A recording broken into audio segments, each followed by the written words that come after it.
Hi guys, welcome to my channel, Polish Woman in America. Today I'm with Francis, who's an immigrant from Haiti, and we're gonna talk about what Miami used to be and what is it now, especially for an immigrant from Haiti. Welcome. Thank you for having me, Alex. Thank you for having me on this show. I look forward to sharing some of my experiences as an immigrant in Haiti with you. Awesome, let's do it.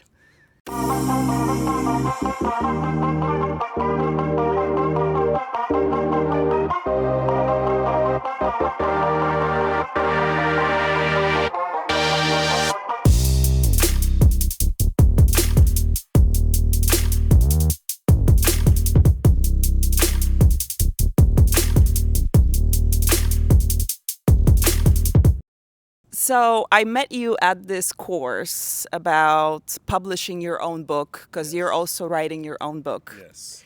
And tell me, what is your book about? Okay, the title of the book is American Zoe. So if anyone is from Miami or Haitians from Miami, they know Zoe also stands for Haitian. And it translates into bones.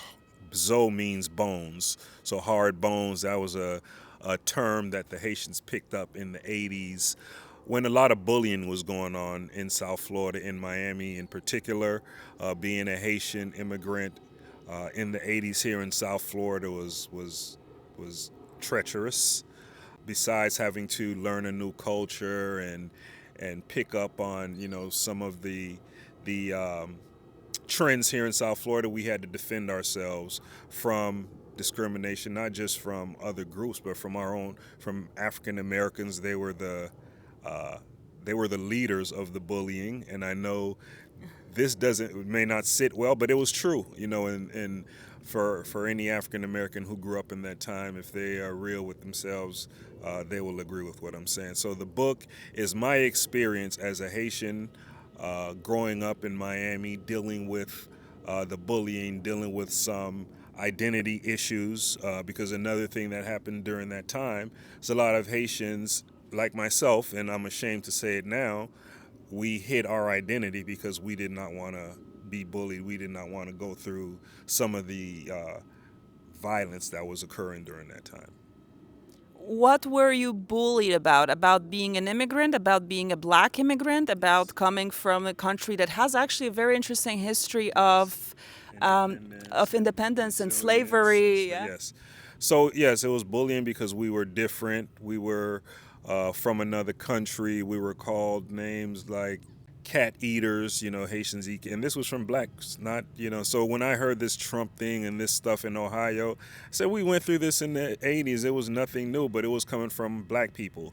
We brought AIDS over here, and we had foul body odor. It was just all types of verbal and physical. There was something called Haitian Jump Day. So on Fridays when I was in middle school, they targeted Haitians, and all the African American kids would just run and find a kid and just beat him up. And also, they would make the comment, oh, the adults would. And of course, the kids learn this behavior from adults. The adults would say the Haitians are here, they're taking our jobs. Why, some of the similar things that are going on with immigrants now, and how other citizens in the country feel about immigrants. Oh, they're coming here, they're taking our job. Our reply was, how can you allow someone else to come into your country and take your employment or take housing from you, and you've been here all your life? So yeah, those are some of the things that we experience as it pertains to bullying and discrimination and bigotry. It was bad. Yeah. Okay. We're good with the camera angle and everything. Yeah, we're good with the camera. We changed the camera a little bit so I don't sweat my Much balls. cooler. Oh my God! You see, I was already. Yeah. So, okay, let's talk now about the difference between Haiti then and Haiti now. Why did your family leave back then, and on what terms? Legally and like papers, everything. We left because at the time, the Duvalier regime was in power. I'm pretty sure you're familiar with Duvalier and his dad. They wielded kind of, it was a dictatorship. It was killings if you didn't follow their law. And my experience or my understanding of the history is not too thorough. We left Haiti when I was 2 years old. But my dad showed me pictures and videos of the treachery that was going on there. So he moved us to the Bahamas first, and a year later we flew over to Miami in 1974. I'm sorry, 1976. So yeah, now Haiti. Oh, can you imagine? It could be any worse. So we talk about the Duvalier regime and how bad it was then, and to see what's going on there now. And my father just built this beautiful mansion, because that's where he wants to retire and die, and he has, uh, made everyone looking out for him and his family when we go there.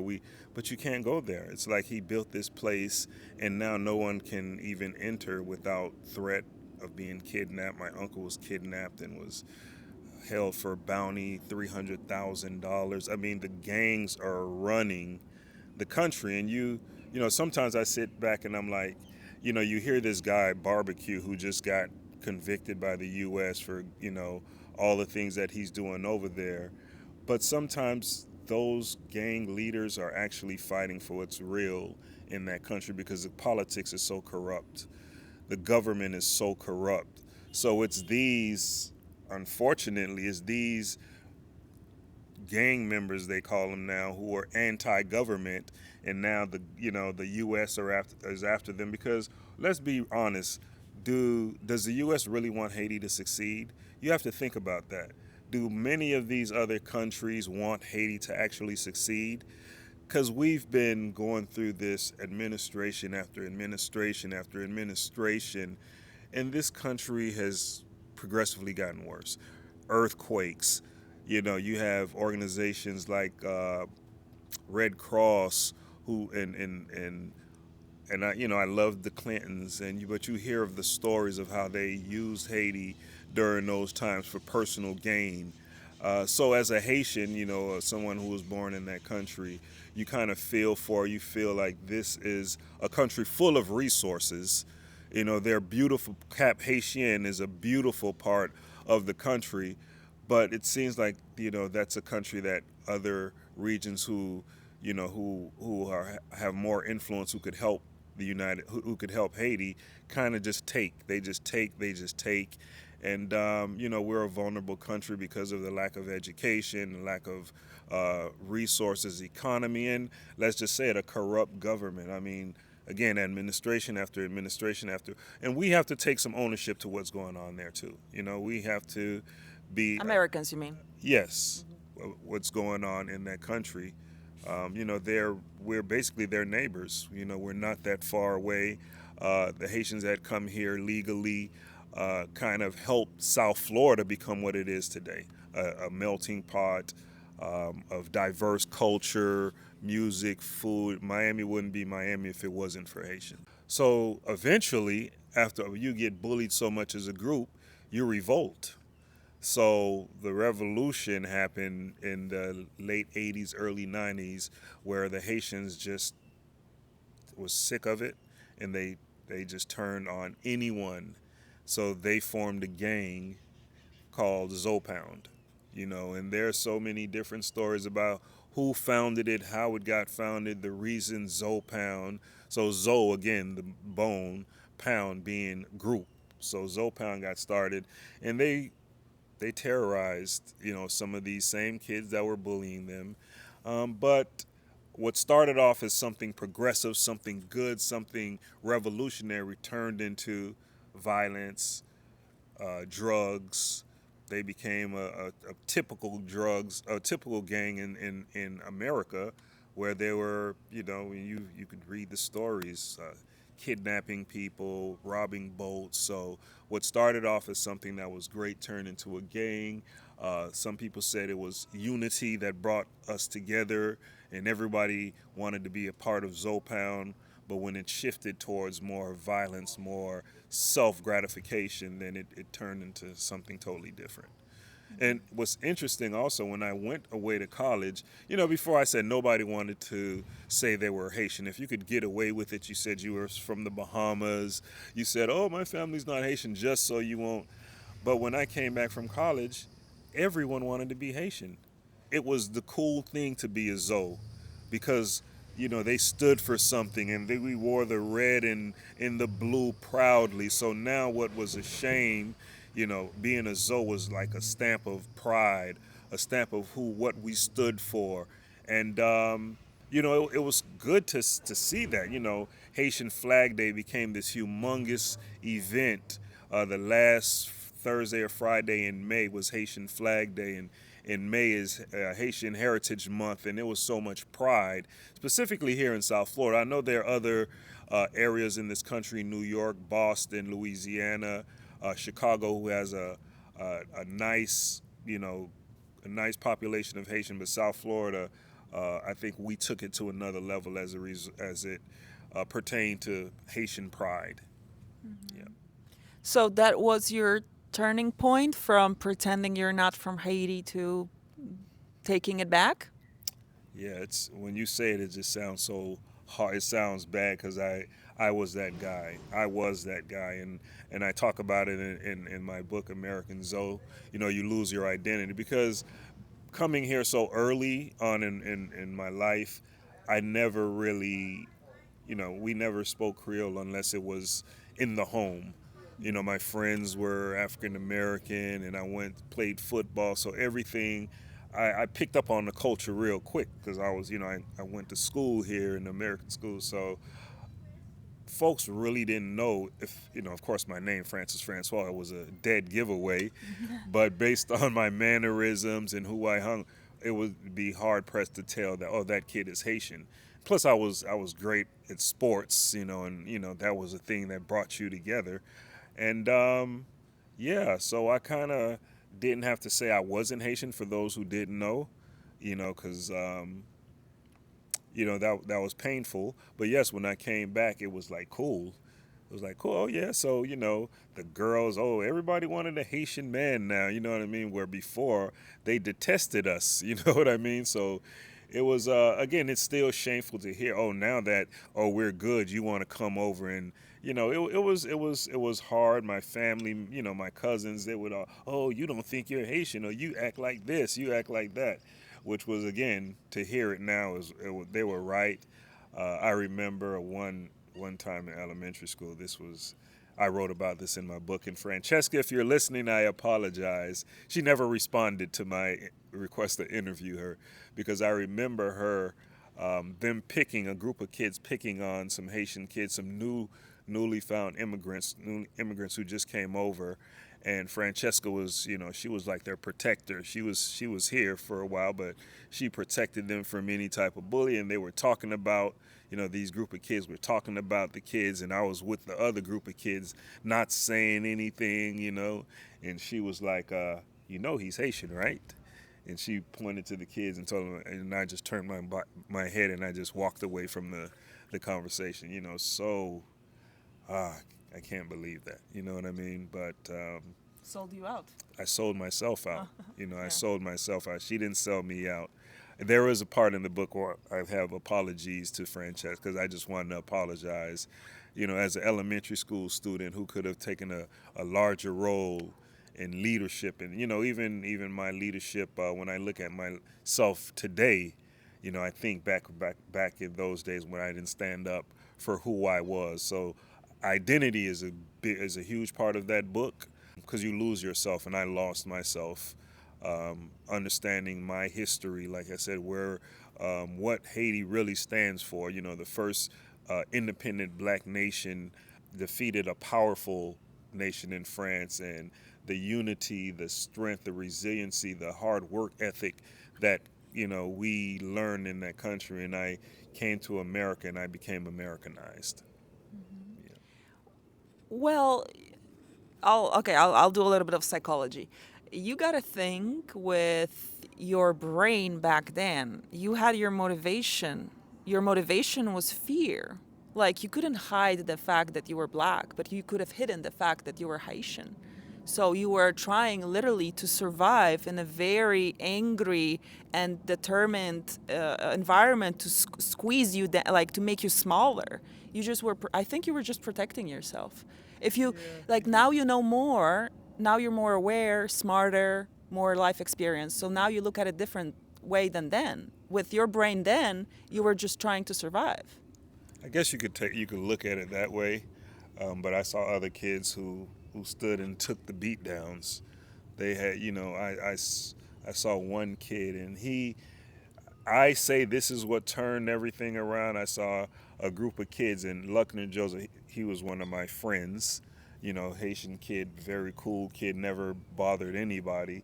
And one day he was targeted on Haitian Jump Day. He was targeted, and a kid ran on him, and Luckner changed the entire narrative. Luckner just beat him to a pulp, almost unconscious.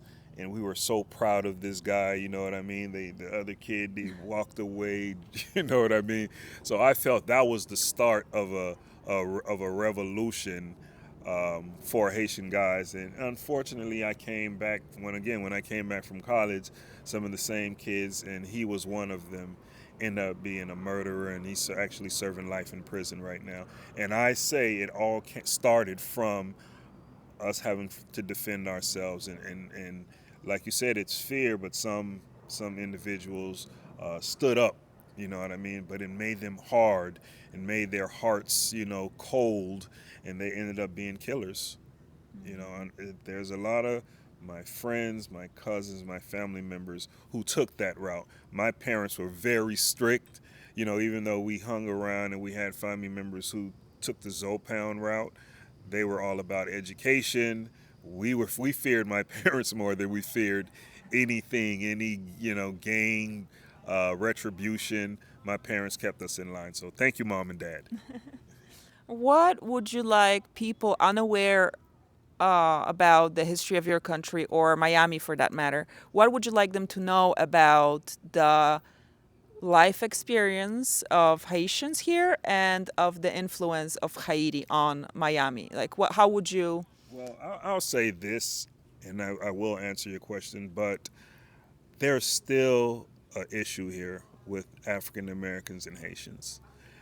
You would think after 30, 40 years of everything that's going on racially in this country that we probably would come together and be more united. It's still the same. I was teaching at a private school a couple of years ago, and every May, of course, I do Haitian Heritage Month projects, and I was teaching 6th and 7th graders. So this month, everyone knows Dr. Francois is going to have a Haitian Heritage Month project, and this one group of kids, out of the one group, this one girl said, "Oh, I don't like Haitians. I'm not going to do the project." And in the past, I'm like, "But where did she get this from? She's in the 6th grade." I said, "You know what?" And I'm not going to say her. "You know what? I'm not angry. I'm not angry at you because this is learned behavior." I said, "I would love to talk to your parents, but not about you. I don't fault you. You don't just wake up one day and say I don't like Haitians. That had to come from somewhere." And she just got quiet. You know what I mean? She never, of course, never mentioned it to her parents. But that was a learning lesson. So we went into that. Where does that come from? Why do blacks and Haitians not get along? And taking it back even further, I was a member of, on the executive board of the National Association of Colored People, the NAACP, and we recognized that the relationship with blacks and Haitians, particularly in Miami, was not where it should be. So, of course, that's important in voting blocks and politics. If you vote together, Miami, maybe Florida would go to Democrats one day. But we're so divided. So myself, the vice president at the time, we came up with this symposium called Unity in the Community.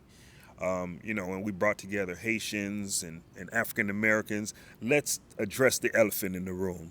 So, we had politicians, we had school board members, we had social organizations.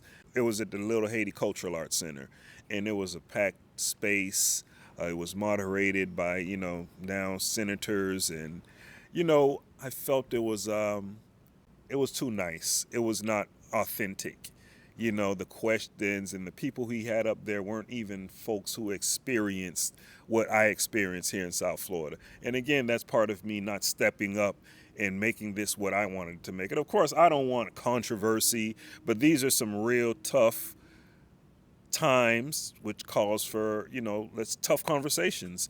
Let's not make it, look at what I'm doing. Look at what I want to do this so I can get the spotlight on me. Or, you had a lot of politicians there just to say they were there, but there were really no outcomes. We had 2 or 3 more down the line. We wanted to continue it.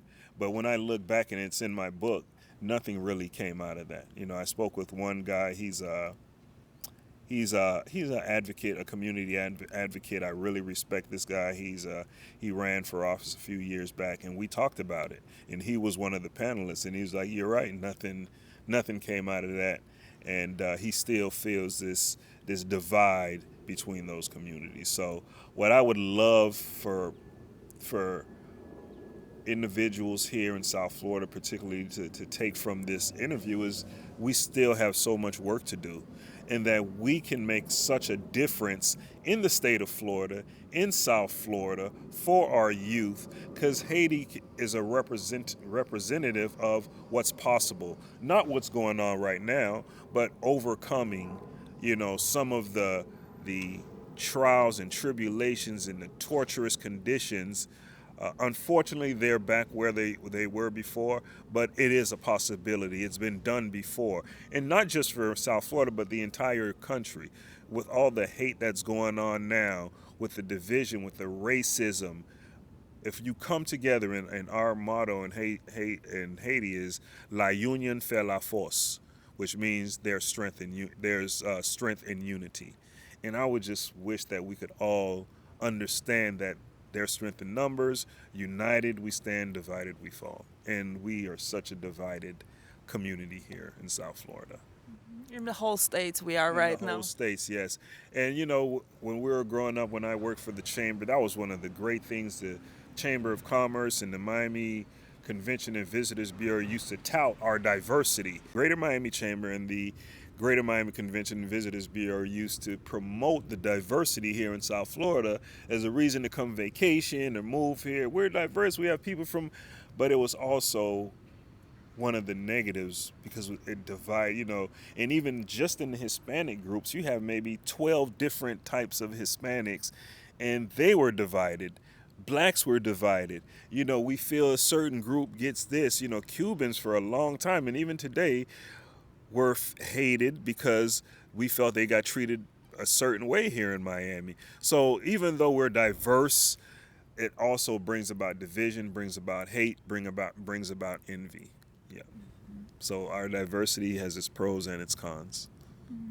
That's a great way to finish this episode. Yes. Thank you so much, Francis, for meeting me. Thank you so much, Alex, for having me out here to cool down. And thank you for your time, and thank you for allowing me to share my experience. As soon as your book comes out, let me know so I can let my viewers know so they could also Definitely. read your book. American Zoe. Awesome. Thank you so much. Thank Thank you. you.